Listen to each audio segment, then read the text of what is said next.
Good morning mga kapatid, good morning. Nandito na tayo sa ating delivery location. Pumasok na tayo dun sa shipping department, dito sa banda rito. And first time ko rito mag-deliver. Sabi pwede na ako mag-unstrap dito sa kalsada dahil dead end to, so walang dumadaan ng mga sasakyan. So unstrap na tayo dito. And then pasok tayo dun sa loob, sabi after ma-strap. So bilisan lang natin ito dahil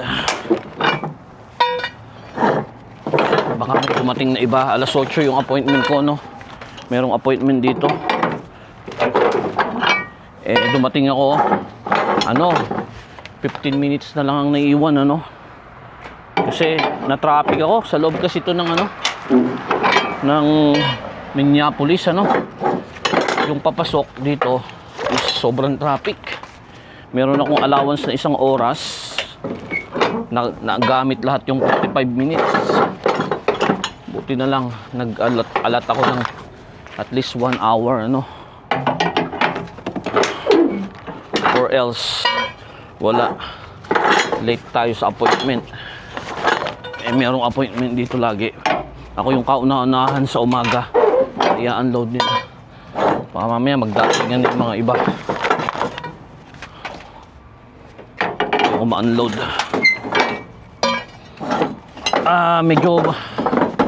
Medyo okay yung pakiramdam ko, may ubo pa, pero hindi naman ganun kagrabe,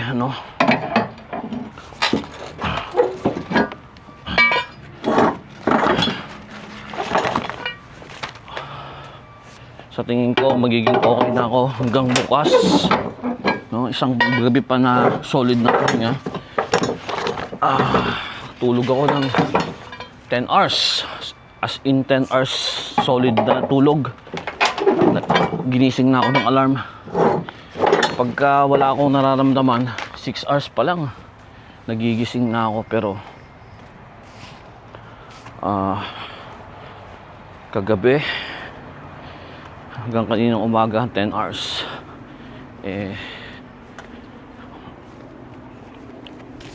alarm na ang gumising sa atin, mga kapatid. Alisin lang natin to.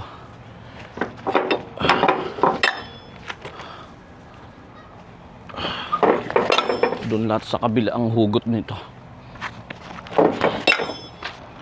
Ayan mga kapatid, tapusin ko lang mag-unstrap, and then pasok tayo doon sa loob. Doon.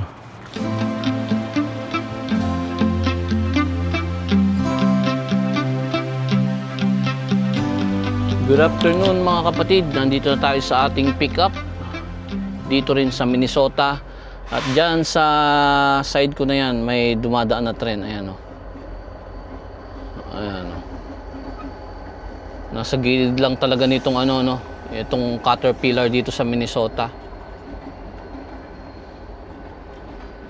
Sa loob ng city to, sa downtown Minnesota to, Minneapolis I should say, mga kapatid. Dito sa Minneapolis ito, downtown area.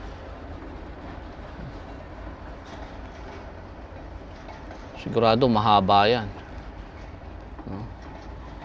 So yung cargo, hindi, maiksi lang, Rail car pooling experts.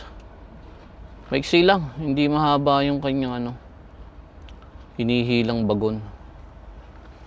So dito tayo, ayan.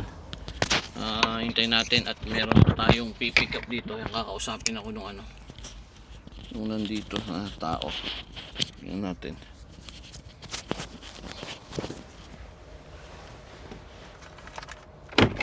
Yes sir. So where are you going? This is going to it says here in our yard. Oh, it's going to Calgary. Okay, because someone said Winnipeg. I'm like, whoa. Well, I'll be going to Winnipeg first, but this one is going to Calgary. This load. Okay, 3. Yeah. The pickup number is something there. 125296217. I'm just trying to find out where. Oh, it's here.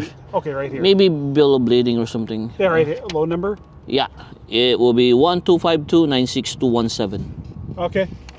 So it'll be a few minutes because I just got the paperwork for it.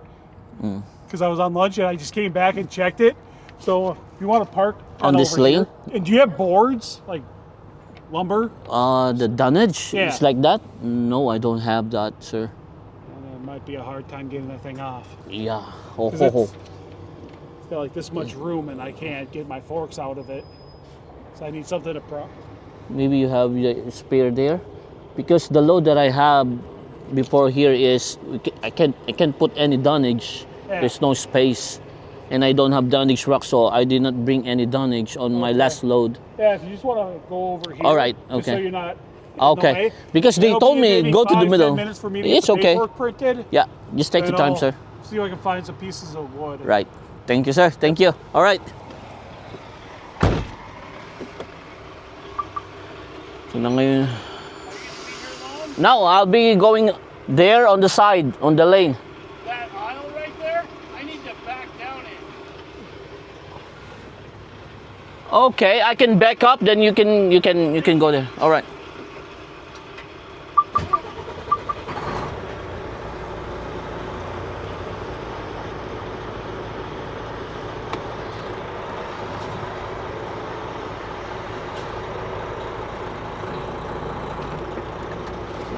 Ayan, nagkakagulo na ngayon dito dahil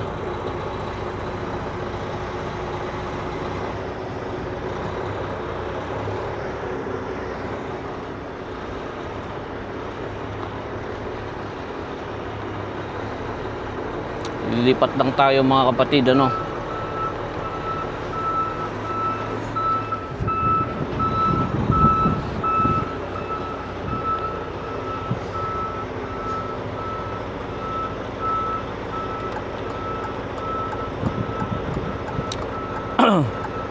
Pinalilipat tayo dun sa gilid. Sabi ko sa akin ng security, sa gitna daw ako. Eh, feeling ko nga nakakaharang ako dun.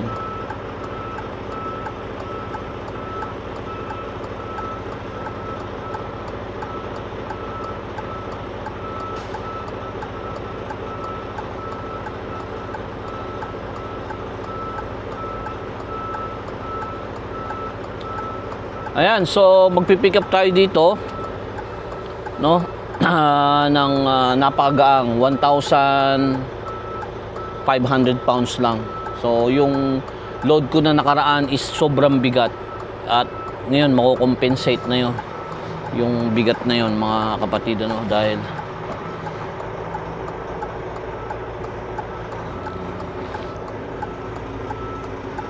meron pa sulpot-sulpot na forklift eh. Mamaya maatrasan natin yan eh.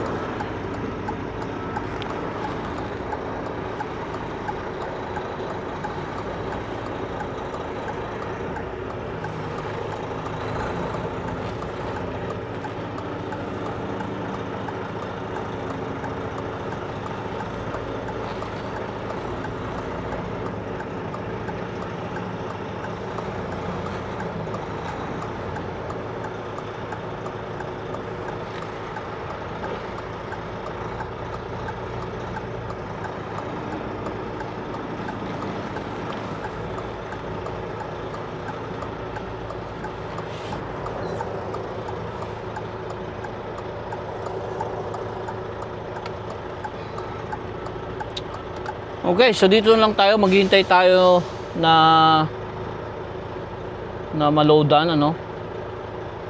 Mga 5 to 10 minutes daw.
kapatid, good morning.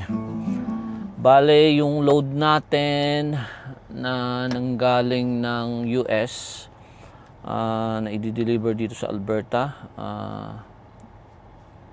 Ayan, nandiyan sa screen, makikita nyo. Yan yung load ko, no? Bale, na i-deliver ko na. And then, habang nagdadrive ako, no, mga kapatid,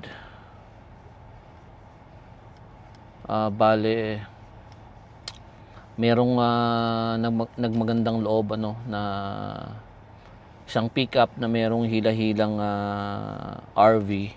Ang bali, bago siya mag-turn right, tumigil siya sa harapan ko, no. I mean, sa right side ko, no, dahil magra-right siya. Ako pa diretso ko. And then, may sisenya siya sa akin. Binaba ko yung window. Sabi niya sa akin, check mo yung trailer mo kasi kumukurap yung ilaw. It's like, ganun yung pagkakaintindi ko sa sinabi niya, no. So, naghanap ako kaagad ng safe place para makapag-park, no. And yeah, nakita ko nga na okay yung ilaw ko. Wala namang problema, no.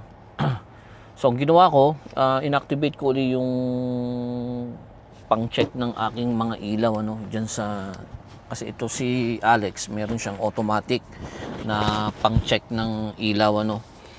Kasi pag mag-isa ka, mahirap mong i-check yung left turn, right turn, yung brake, no. Pag wala yun, ano, diyan sa may dashboard, ano. So chinek ko, okay naman lahat, walang problema, no. Sabi ko, ano ba yun, nagluloko lang kaya yon or what, ano. So ang nangyari, inisip ko, umulan kasi the night before, ano, malakas na ulan nung papunta ako ng Alberta. Sabi ko, meron kayang nabasa sa mga linya na kapag nagagalaw is nagiging defective siya, no? So ang ginawa ko, tinry kong patayin uli yung automatic na pang-check ng lights and inactivate ko yung left turn signal, ano. Punta ako dito sa harap, inactivate ko yung left turn signal, then bumalik ako sa likod. Alam nyo ba ang gumagana yung four-way flasher, tapos yung sa left signal light is blank siya or kumbaga hindi siya umiilaw, ano. Kaya doon ko nalaman na merong problema, no. Bali meron talagang problema, pero yung right turn signal okay naman. And then nung dineactivate ko, supposed to be lahat ng mga trailer lights hanggang sa likod dapat bukas, ano. But after nun, nawala na siya yung lahat ng lights. So doon ko na check na meron palang problema yung mga ilaw ko. Pero during the pre-trip inspection, pag pinagagana mo yung pang-check niya, lahat okay naman, ano. Gumagana siya, yung left, brake light, park light, right signal, flasher, ano, plate light, lahat gumagana. But then pagka magle-left turn signal ka, doon na nagsisimula lahat na nagkakaroon ng problema sa linya. So tawag ako sa opisina, sinabi ko sa kanila na ganito, ganyan, may problema yung trailer light ko, no.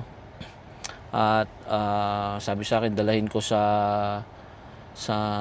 dalawang shop na meron kaming account, ano. Yung una is yung FGI, pero wala na raw silang service.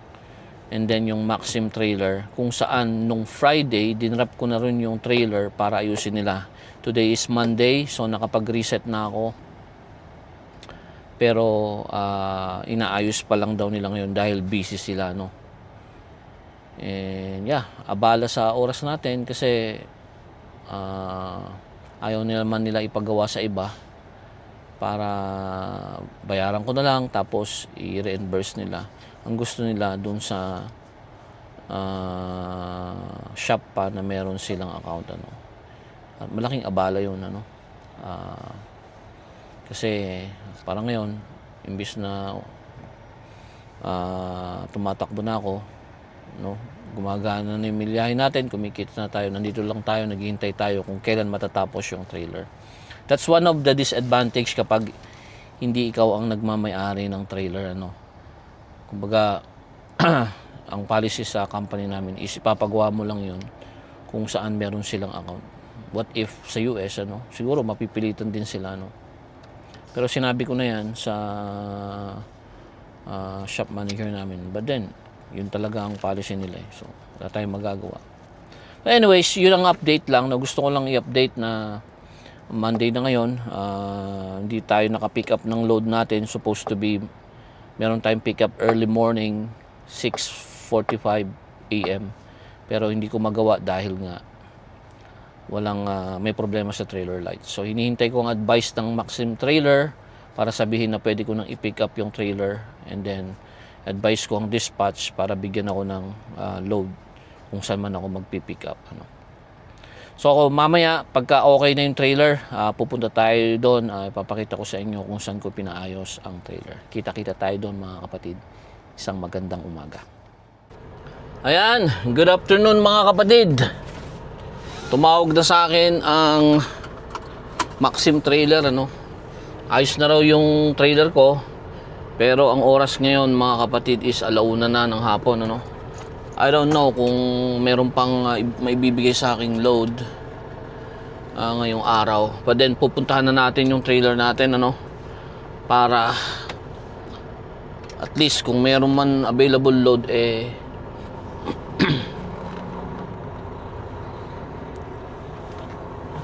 makuha natin, ano. Nagsabi na ako kagad sa dispatch na ano, ayusin natin ito manibela yan, na okay na yung trailer. So kung may available load, ibigay na sa akin. Yung load na dapat pipick upin ko ngayong araw, no, 6:30 ng umaga, hindi na available. I mean, yung appointment is hindi na available. Pero, yung load available pa rin, mga kapatid, ano. Ang problema nga lang napakahirap kumuha ng appointment dun sa lumber mill na yon, sa Cochrane, ano. Kasi, nung tumawag sa akin ng dispatch, ang earliest is sa Friday pa. Sa Biyernes pa, mga kapatid, Lunes pa lang ngayon.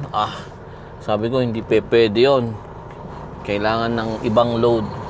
So kaya ang mangyayari talaga, maghihintay ako ng ibang load, mga kapatid. Turn left on 116 Avenue Southeast, then take the third left.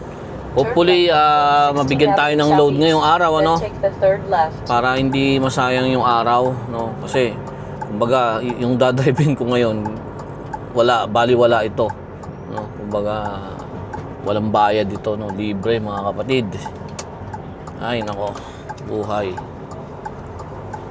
And alam nyo, mga kapatid, kaya hindi ako masyado nakakapag-video is marami akong inasikasong bagay-bagay, ano, Street Southeast.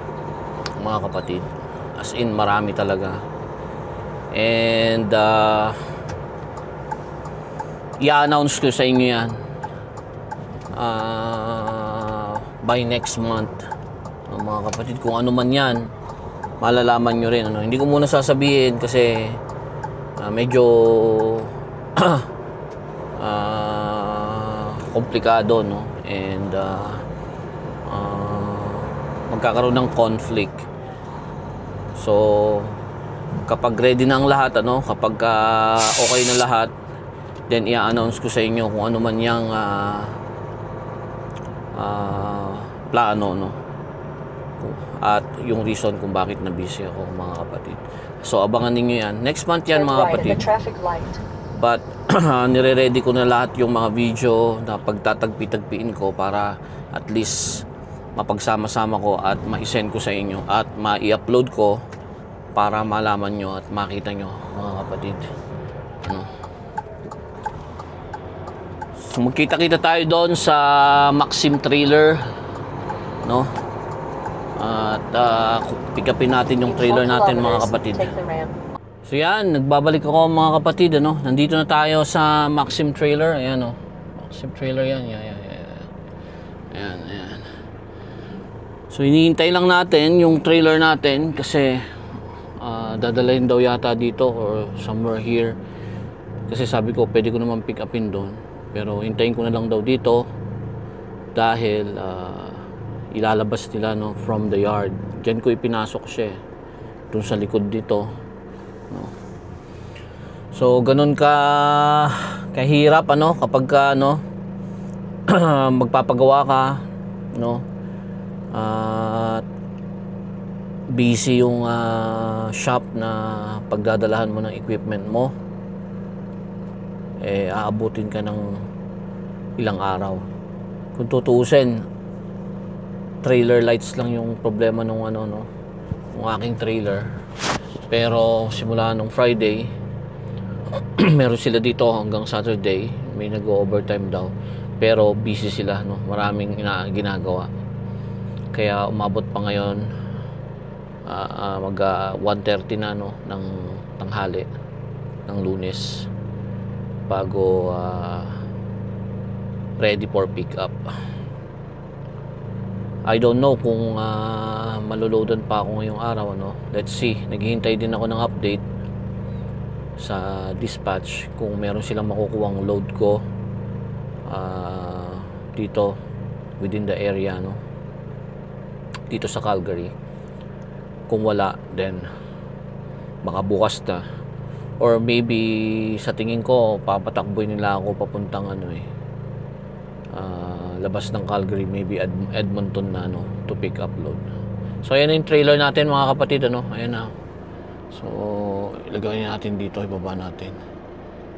Ayan, lumalabas na. Ayan. So for sure diyan na lang ipaparada yan sa gilid niyang lowboy, ano. Ayan. Ayan. So dadrop niya na yun dyan kung paano.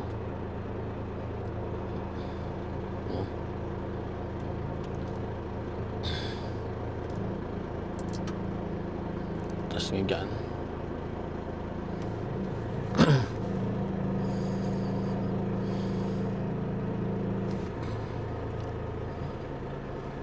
So check-checkin ko rin ang yan. Check-checkin din natin mga kapatid yung mga lights niya, no? Dahil siyempre yun ang pinagawa natin. Baka mamaya hindi pa rin ayos, ano. Malilintikan tayo niyan. Sayang yung oras, ano. So check natin yung pinaayos nating ilaw. Hopefully ngayon pwede na, ano. Ewan ko kung anong naging problema. Hindi ko naman natanong kasi hindi ko naman kinausap ang mekaniko. Yung front desk lang.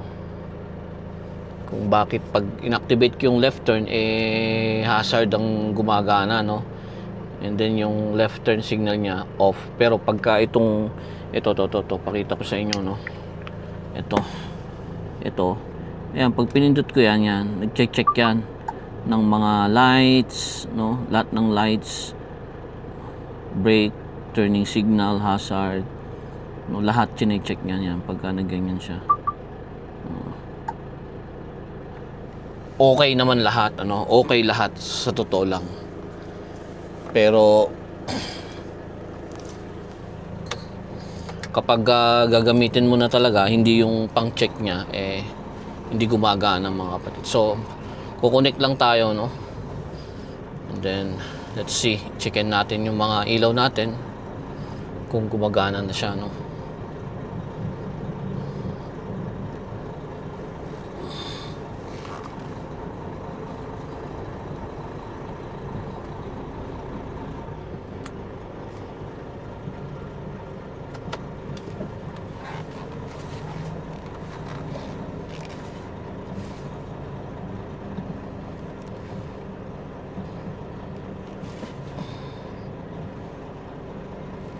Grabe, taas.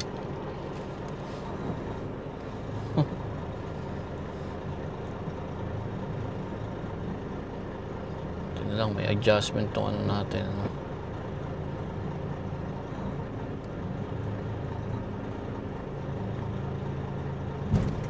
Yun.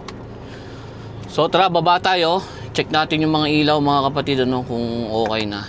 Yung mga kapatid, I don't know kung na-fix nila ito, no, mga kapatid. I don't know. Kasi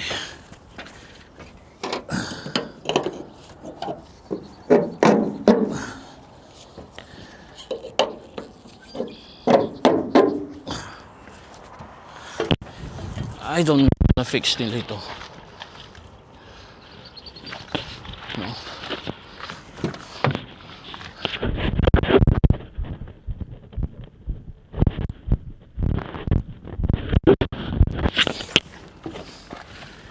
Kailangan may ilaw yung likod, ano? Inilaw ko na yung mga ilaw eh. Pero walang ilaw ang likod. See? Fuck.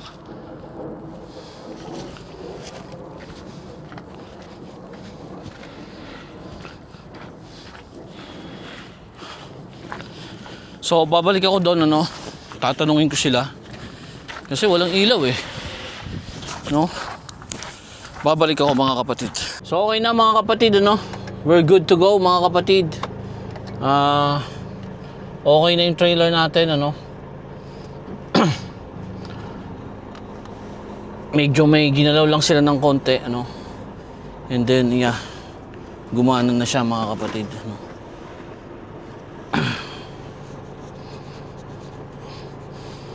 But then, ang problema ngayon,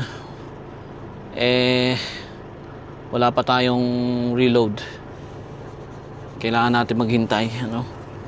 Hopefully, bago matapos ang araw, magkakaroon tayo ng reload papunta ng US, ano? Kasi hinahabol natin yung araw, ano?